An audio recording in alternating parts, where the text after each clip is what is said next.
The summer of Superman continues, this time with an ice cream man twist. Let's talk about it in this video.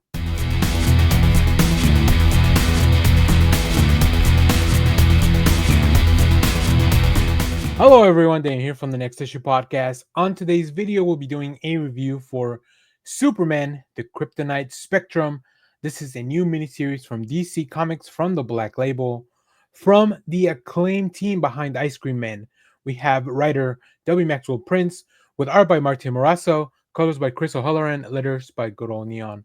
This is a very cool, very interesting story. So let me give you a quick synopsis and then we'll talk about it. The team behind the acclaimed critical hit Ice Cream Man comes to DC to apply its singular storytelling style to none other than the Men of Steel. Four new kryptonites have been discovered in deep space, and Superman needs to know just what exactly they do to him.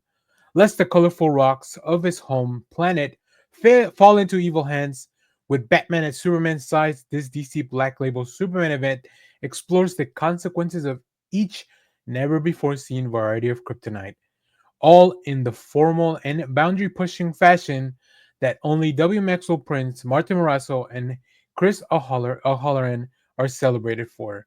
So, before I get into this actual comic, if you haven't read any Ice Cream Man, this team has been doing it for about 44, 45 issues as of date. And they've just created this fantastical, creepy, twisted world of stories all centered around this one individual creature, the Ice Cream Man. So I highly recommend you want to check it out. If you like reading things that are a little bit off kilter, a little bit weird, so make sure to check that out. But bringing that and then putting Superman through this filter, it's very cool. I love that, I think the idea of kryptonite has been explored in many stories, but having this singular team put their own little twist on it is very fun. I love the idea that Superman wants to get ahead of this and make sure to explore it on his own, right?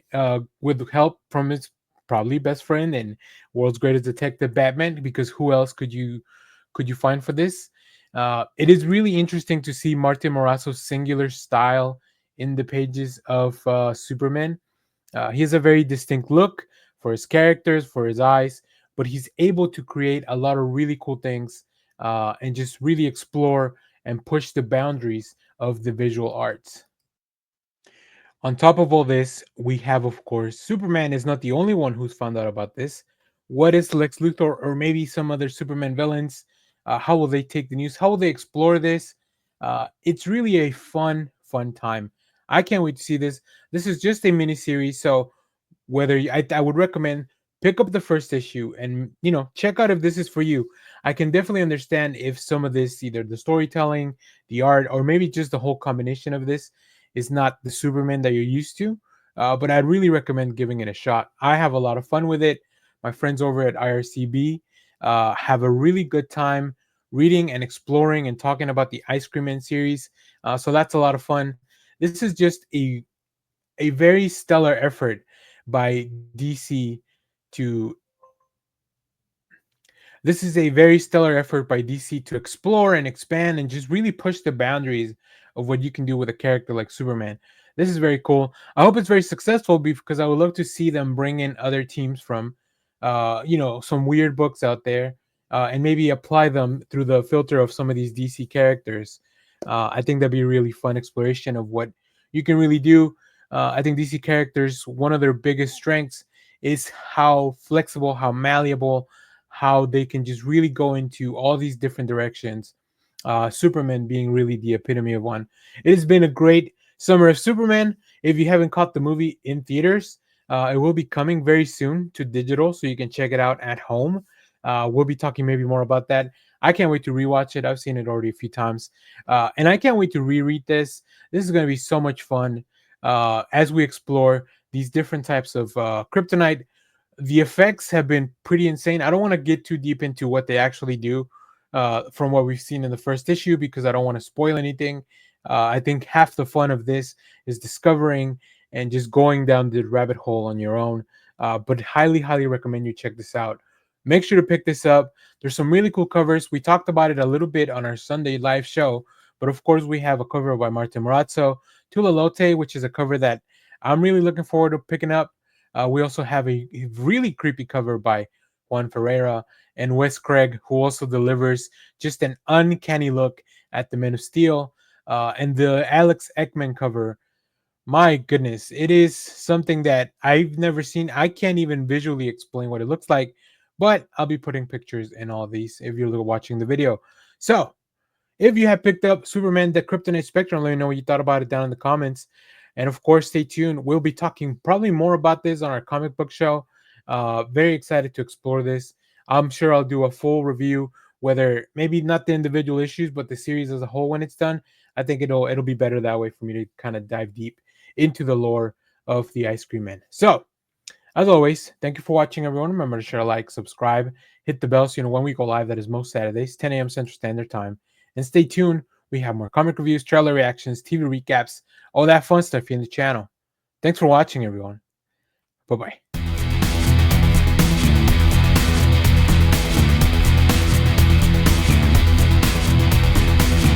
It's all been leading up to this. If you have been reading all these crossovers with Predator, we are now at the end game. Predator kills the Marvel Universe. So let's talk about that.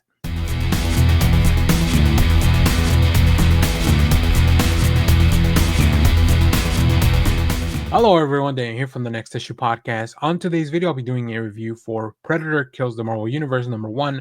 This is a new book from the miniseries with 20th century characters, of course, bringing in the Predator into the Marvel Universe. Written by Benjamin Percy with pencils by Marcelo Ferreira and Daniel Picciotto, inks by Jay Liston and Daniel Picciotto, colors by Frank Darmada, letters by Clem Cowell. And we are here. This is it. If you, like myself, didn't think that all these series were leading up to one big thing, you were wrong, because this is the big one. In this book, it's the bloody kickoff to an epic battle between Predators and the Marvel heroes. A Predator King, emboldened by a new vibranium arsenal and aided by a surprising human ally, launches an all-out invasion of Earth, claiming the planet as a hunting preserve. You'll need to read just to see who, if anyone, will survive and witness some of the shocking twists and turns as the entire Marvel Universe finds itself in the Predator's tri-laser crosshairs. Yeah, I didn't think this was going to be like a thing that all the series kind of built on each other, right? He's faced off against Predators, faced off against Wolverine, against the Black Panther, most recently, which just wrapped up against Spider-Man. But all those little things were really leading up to this, which is really, really cool. They really felt like standalone series, but I love the idea that in the background, Benjamin Percy has been dropping little details. Now, I think Benjamin Percy is the perfect writer for stuff like this. Not only does he really go hard into some of these properties, you can tell he's a fan of Predator and some of the other stuff. He's also written Alien stuff, so I like that a lot. But he's not afraid to go all out, kick somebody in the gut, and really just surprise you with like twists and turns and violence as well. If you read some of Percy's Wolverine, you know that he's definitely one for the gore as well. So I'm very big fan of his writing. It's definitely very edgy and cool, like, but I really think it works. It's never to a place where it doesn't feel well earned. And of course, having two artists here really bring us this story to life. They found two artists that really have very similar styles. I did not notice there was a different artist going back and forth. I think they very smartly picked their spots and what kind of stories we're leading with each of the artists. So I like that a lot. It's a surprising turn.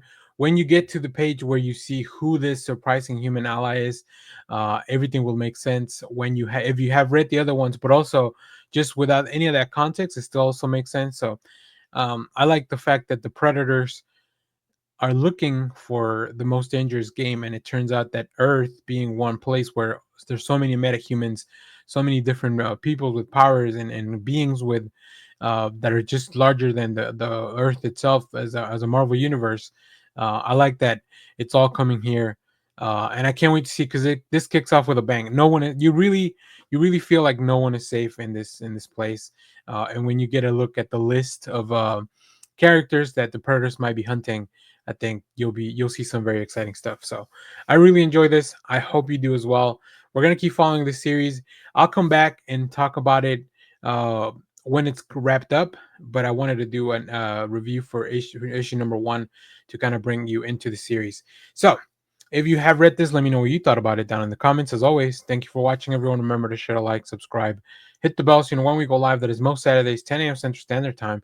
And stay tuned because we have more comic reviews, trailer reactions, TV recaps, all that fun stuff here in the channel. Thanks for watching, everyone. Bye bye.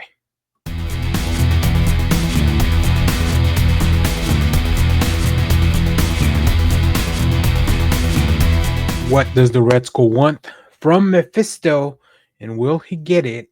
Let's talk about it in this video.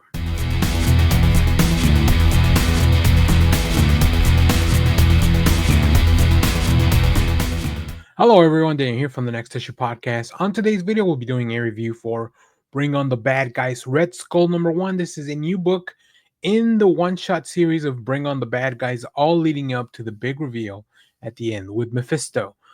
This book is written by Stephanie Phillips with art by Tommaso Bianchi, Romulo Fajardo Jr. on colors, letters by Travis Lanham. I am very excited to get into this one. I think Red Skull is a character that feels very that they would not really turn to Mephisto, but I think Stephanie Phillips and Tommaso Bianchi really bring us a really cool story. In this book, a story of the Red Skull's ruthless past and dark days of World War II, and what a horrible future awaits Captain America as a result. Thanks to a deal with the devil himself. Acclaimed writer of and military history buff Stephanie Phillips and moody dynamic artist Tommaso Bianchi dive deep into the dark sides, plus the thrilling backup by legends Mark Guggenheim and Michael Sta Samaria continue. This is, like I said, part 5 of these one shots for these villains, and I'm very excited to get into it. So, the first thing I'll say is it's really interesting that they, even in the synopsis, they call Tommaso Bianchi's work dynamic and moody, because that's definitely what you get here. And I think that's definitely what you need for a book like this. The Red Skull has a dark past, has very much dark undertones with everything that a character like that from that time period brings to the table. But it's always interesting to see how these writers and the team behind it explore the character, their motivations, their wants. The Red Skull, his ideals are way bigger than just one thing.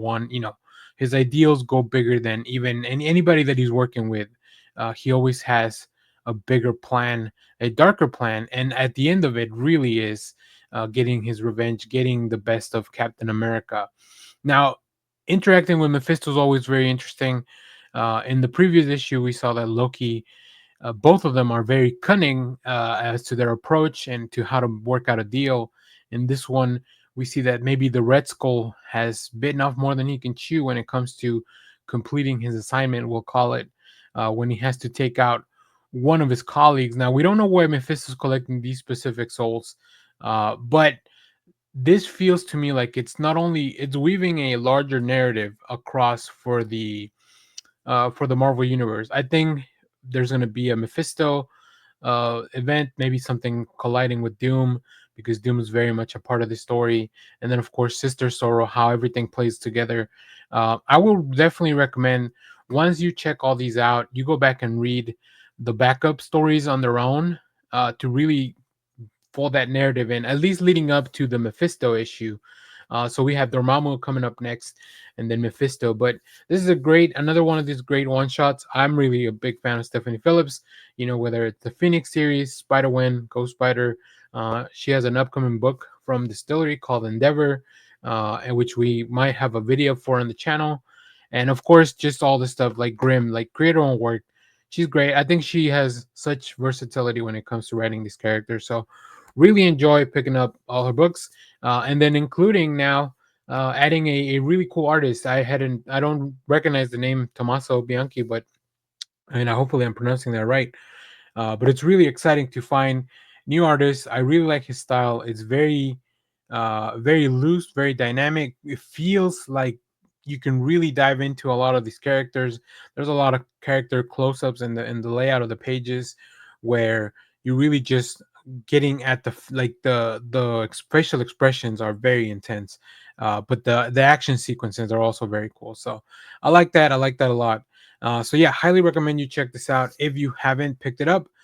Go ahead and you can read these on their own, but obviously this makes more sense as a whole narrative once you read all the different backups, all the different one shots, and of course this also really highlights how how interesting some of these villains can be in the Marvel universe. So as always, let me know what you thought about this issue down in the comments, and stay tuned. We have more comic reviews, trailer reactions, TV recaps, all that fun stuff here in the channel. Thanks for watching, everyone. Bye bye.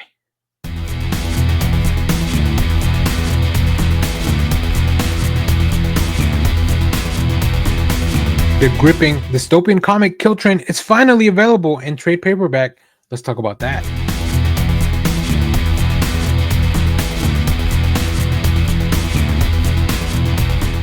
Hello, everyone. Daniel here from the Next Issue Podcast. I have this new introduction to my review of Kill Train, so you can see that in the rest of the video. But let me give you a quick recap because now that the trade paperback is out, I want to make sure that people are enjoying and are able to go out and get this comic book. So, in the world of Kill Train, we see a tense and visceral sci-fi comic from Mad Cave Studios, written by Olivia Cortero Briggs, with illustrations by Martina Noisy, colors by Simone D'Angelo, letters by Becca Carey. This series reimagines a near future New York City plunged into chaos. In an effort to curb runaway population, the city launches the dystopian program of the Kill Train, in which a subway trains are selected at random, and everyone aboard is executed by the end of the line. This is where we meet Vanessa, a single mother battling anxiety and a lot of personal loss. She tragically finds herself aboard one of these infamous Kill Trains, and that's where our story goes. So, I really enjoyed this book. You can hear more. You can hear more about that in a minute when you see my review. But I just wanted to kind of emphasize how important it is to kind of go out and look for these independent comics. Mad Cave Studios has put out some really really cool stuff, and this first volume of Kill Train is now available. So if you like a blend of sci-fi horror and emotional storytelling, I think this trade paperback is great for you. This book reads great as a collection as well. So with all that being said, please enjoy my full review of issues 1 through 5 of Kill Train, which are included in this collection from Mad Cave Studios. Imagine a dystopian future where getting on a train to do whatever you need to do for the day was the last thing you ever did.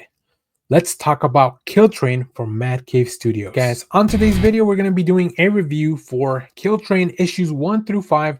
This is a mini series from Mad Cave Studios.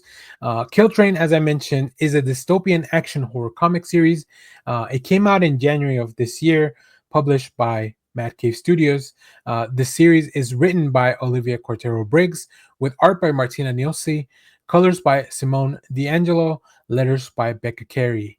And in this book, it is set in the near future New York City, grappling with severe overpopulation. The government implements a brutal solution: the Kill Train program. In this system, subway trains are randomly selected, and all passengers aboard are exterminated by the end of the line. The narrative centers around Vanessa, a struggling single mother facing personal and professional turmoil. Her life takes a harrowing turn when she realizes she's aboard one of these deadly trains. Determined to survive, Vanessa confronts the horrors of the Kill Train head on. Um, I think that so this series recently ended, and when issue 5 came out, I finally went back and read the whole thing. I had read the original issue of number 1 when it came out, thanks to my friends over at Mad Cave, but after that, I was like, well, I got to get in on this. This is really really fun. I love the idea of this dystopian future. Obviously, it has a lot of themes that can reflect on current day society, but also it just feels like a nice step away from like just everyday stories, right? Everyday stories like the superhero stuff that I read on a daily basis. This feels more introspective, where we really focus on one character and want them to succeed against all odds. The first issue really just brings us into Vanessa's life that is marked by financial strain. Her career's not working out, her family pressures, and then of course all this kind of ultimately leads to her getting on the Kill Train, which you would think people would stop taking the train, but I love that. I love the idea that things are so bad for some people in this world that they still have to take the train, knowing knowing that one of the alternatives could be that they don't make it past the next time. That just feels like, obviously it's a very extreme case, but man, oh man, I think the story itself just delves into a lot of this societal decay that would allow such a program to exist, and the narrative itself really balances dark humor with this horror setting, with some fights, with some really cool gnarly visuals, and of course Vanessa's fight for survival, her fight to go back to her family and keep herself alive. um, I think that if you're looking for a book that has that balance of horror and satire, I think this is a perfect book for you. The artwork itself, by Nossi, is just really well complemented by those really bright colors. They effectively convey not only the emotional beats of the story, but also some of the more gnarly elements. There's a lot of very weird, kooky characters. It reminds me of the movie The Warriors, where like characters had like these weird themes for kind of no reason. And this book is very, very similar, where every level of the kill train, every car of the kill train, as you're trying to escape, brings new dangers, new things, and of course, Vanessa's state of mind plays a lot into this as well. I think that she's really struggling. She's going through a lot of stuff, and the kill train was really the last thing that she needed, but also maybe the one thing that she needed to get her life back on track. I don't know. I really enjoyed it. It's a very quickly paced book. I guess that's what happened when you get on the train to get home early. But yeah, it's really out there. I think that if you enjoy things like Snowpiercer or Deadly Class, like you'll enjoy a book like this because it has a lot of the similar themes. It even has a train like Snowpiercer, so I just really, really enjoyed it. I think that having a book that really reflects some of these experiences that a lot of people could be going on when it comes to self doubt, when it comes to struggles in your career, or even just like how society maybe kind of you feel like you may be being left behind, right?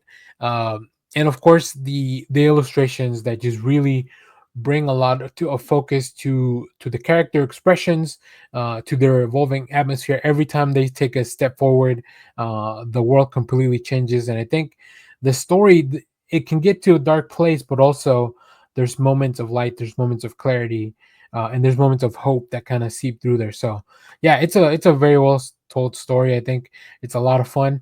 I would have liked to have seen maybe a little bit more of the world building, but I think this could be explored and further, if needed. It's not really needed for the story. It's just like I enjoy some of the things so much that I feel like we could have lived a little bit more in this world. So now, if you enjoy Kill Train, first of all, check out other titles by Matt Cave. They have a lot of really fun stuff coming out. But you also may want to check out books like Briar from Boom Studios by Christopher Canwell and Herman Garcia, which is a brutal reimagining of Sleeping Beauty. Also, maybe check out Man Eaters, The Curse. This is a book by Chelsea Kane and Leah Mitenrik, which is more of a satirical high concept series, where once girls get to a certain age, they transform into big killer cats. Um, Also, Hard Eyes from Dennis Hopeless and Victor Ibanez from Vault Comics, where a mysterious girl, Lupe, roams in this monster ravaged apocalypse, and everything seems to be being just going down a really, really bad path. So yeah, it's a really interesting book, and I really enjoy going out, and especially because they read so well altogether. I'm glad that I finally caught up on it. So if you have read Kill Train, let me know your thoughts about it down in the comments. Once again, thanks to my friends at Mad Cave Studios, because every time we get a book from them, I just really know that it's going to be a really fun read. So as always, thank you for watching, everyone. Remember to share, like, subscribe, hit the bell so you know when we go live. That is most Saturdays, 10 a.m. Central Standard Time. And stay tuned. We have more comic reviews, trailer reactions, TV recaps, all that fun stuff here in the channel. Also, you can hear me talk more about Kill Train on the latest episode of IRCB Podcast. I'll drop a link in the description of that video. So as always, thank you for watching. Bye-bye.